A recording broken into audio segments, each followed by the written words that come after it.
Hello and welcome to the Flourishing Introvert Talks with me, Jo Rawbone. This is the podcast that celebrates the natural gifts of introverts so that we can flourish in all situations. Episode 242. Negotiation skills introverts need. I often deliver negotiation skills courses with my corporate clients, and at the start of the course, many are confused about why they are there, as they don't think negotiation is part of their job. And I do understand, as quite often, when we think of negotiations, we think of suited and booted business people haggling over a huge deal, or the protracted and often uncomfortable process we engage in when buying a new car or a house. And of course, they are the things that we do typically negotiate around, as they are often the biggest ticket items we purchase. But the reality is, we negotiate on an almost daily basis, or we should be. So these skills are not reserved for those with formal responsibilities for doing deals or for when we're buying a new house. They are the skills we turn to when we need to advocate for ourselves or our nearest and dearest, maintain our boundaries, resolve a conflict, improve decision-making, or ensure equity. So in this episode, I'll be sharing some really useful hints and tips about everyday negotiation skills, and as a result of following them, life will become fairer and less stressful. Sound inviting? Well, let's get to it then. The main benefit of me improving my negotiation skills as an introvert was that I stopped being taken advantage of. You see, people got all too used to the fact that I was a nice person with a strong please others driver who found it difficult to say no. And as you can imagine, that led to me being overwhelmed and feeling resentful, which in turn elevated my stress and distress. Interestingly, my resentment was initially displaced onto others until I had a wake-up moment and realised that I was the architect of my own frustration. It was my inability to say no and then negotiate a more acceptable outcome that was the real problem. So I set about reading, lots of reading and researching. William Ury became my go-to guru for negotiation skills, and his principles remain the cornerstone of my approach to this day. So much of what I'm sharing here is how I use his key lessons in a typical everyday situation. I've chosen this structure as I imagine you'll be able to substitute your own situations and therefore have some ideas of how to better negotiate for yourself. The William Ury principle I'm starting with is about separating the person from the problem. If I have a client or a stakeholder demanding what seems like an impossible deadline, I can either react or respond. If I react, I might express anger and start to think that this person is a real jerk.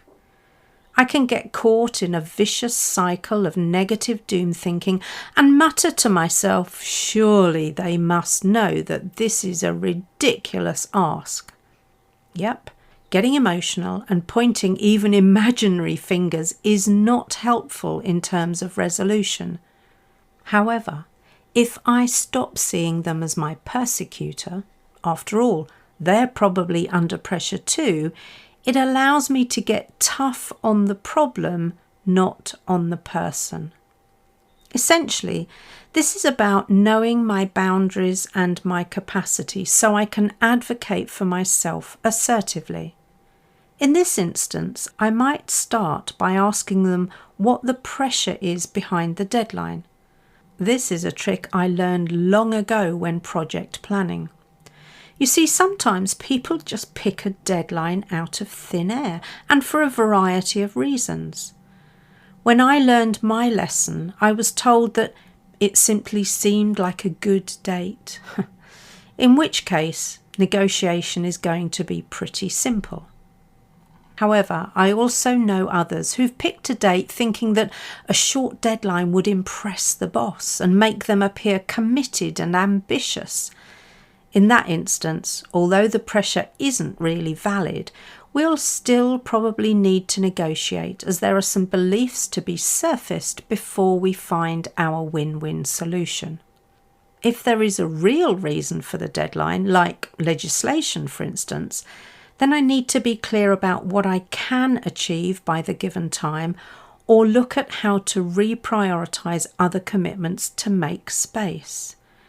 This is one of the reasons why it's so important to have your tasks prioritised and scheduled, otherwise you're likely to get yourself in more of a mess. I may also use the conditional no during this conversation. After all, most of our daily negotiations are going to be conversations, which is much better than a back and forth email exchange.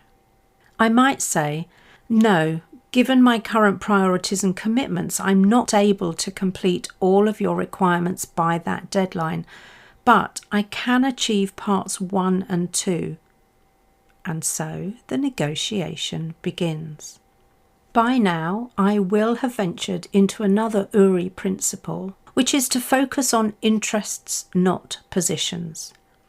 In this case, the other person's position is their deadline, and when I begin to explore the reason behind the deadline, it's with the intention to understand the interests that support it. This means being brave enough to ask probing questions and being prepared to share my own interests. My position might start as impossible, yet my interests might reveal why it doesn't seem feasible. A big problem I've seen is when people ask why as soon as they've been asked something. Now, this is a tendency some introverts have when, for instance, being asked whether they are free on a certain date. Are you free on the 12th? Asks a family member. If you respond by asking sharply or suspiciously, why? The conversation will get off to a rocky start and probably quickly descend into a bad-tempered spat. And I do get it, as I always chuckle when I see the popular introvert meme that says, "Are you busy Friday?" followed by, "That depends entirely on the rest of the information you're about to give me." I chuckle because my own response in that kind of situation usually will depend on what is going to be proposed. But ask the why too soon and it becomes a blocker. What's needed is a conversation that generates a mutually beneficial solution. If it turns out I'm being invited to a big social do on the 12th, I might agree to pop in to show my face, as I often say, rather than spend the whole day there. I'll choose to travel independently so that when my batteries run low, I can skedaddle. If I find myself getting a bit emotional or overwhelmed during our conversation, I ask for a time out. Ury describes this as going to the balcony, and that's a strategy I know well. When a social event gets a bit too loud or people get too excitable, I withdraw a discreet distance to the anteroom or to a terrace and breathe deeply for a few minutes. The same applies when we're negotiating. Withdraw, mentally or physically, gather your thoughts, refocus on your desired outcome, and then re-engage. That allows you to respond rather than react. Now, what are the other day-to-day situations you might want to negotiate around? A tricky one can be household roles and responsibilities. When there are multiple people in a household, the chores need to be shared, and this needs negotiation. It's not about some people winning whilst others lose, which is often the case when it comes to chores. It's about finding a respectful solution where everyone is valued. It also teaches younger people the importance of taking responsibility and prepares them for something they'll need to be able to do with more ease later in life. Whilst we're thinking about younger family members, or siblings come to that, I believe it's important to negotiate around their demands when it comes to the latest trend or popular treats. Many families are struggling financially at the moment, and it's good for children to realise that for most of us, there isn't a bottomless pit of money. A conversation around you can have this or that, but not both, enables them to start making informed choices, again something they'll need to become proficient in later in life. This also teaches active listening, reasoning, problem solving, emotional regulation and patience, all necessary skills for the well-rounded adult. I found that negotiating with insurance companies pays off, as does talking about subscription renewals.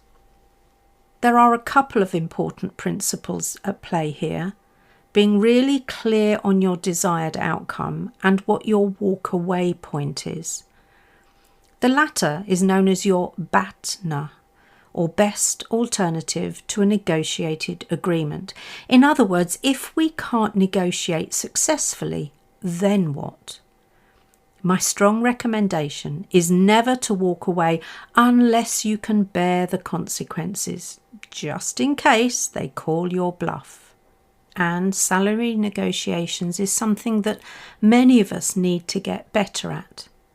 It starts with you being clear on your worth and the value you add, so that you can engage in the process knowing what your walkaway point is. If you have specific skills in a niche role that is hard to fill, you automatically have more negotiating power. And word of caution here, research shows that men are far better at negotiating their salary than women, so we have some catching up to do. Here's where it has worked though. People have threatened to leave an organisation and are then offered more money to stay. Fair enough, you might say, but what impact does that have on their colleagues? Many are voting with their feet. It's a tricky one. Currently, there are people having these type of conversations about the ridiculous pressure to return to the office, RTO as we're seeing it written. There have been some fabulous LinkedIn posts about this just last week. One with a headline, "Our employees are not children, Spotify will keep remote working," and another about the pressure it puts on parents who are now being asked to choose between seeing their families during the week or keeping their job. Many are voting with their feet. Uncaring employers will label them as uncommitted. They forget that people become parents, yet the mostly white men in their 50s who are making this decision clearly didn't get that memo.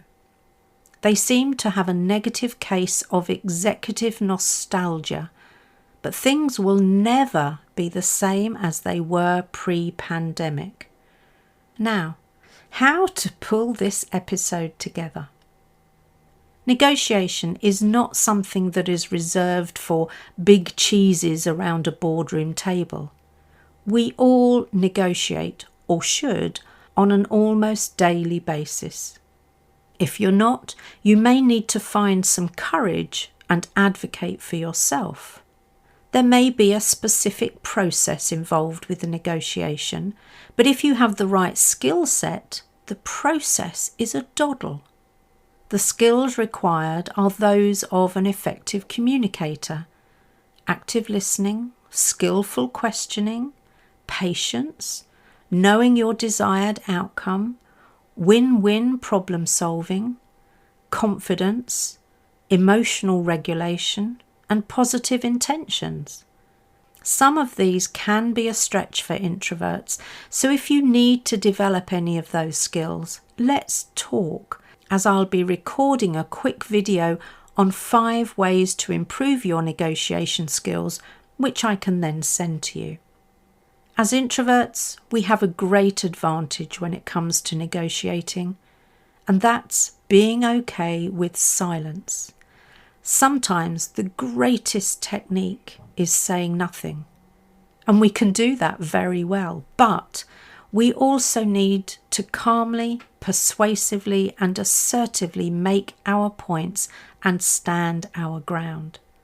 So I invite you to think about the situations in your life where you are rolling over too easily, where people are getting their own way and not respecting your needs, or where you're not getting the development opportunities you crave and deserve.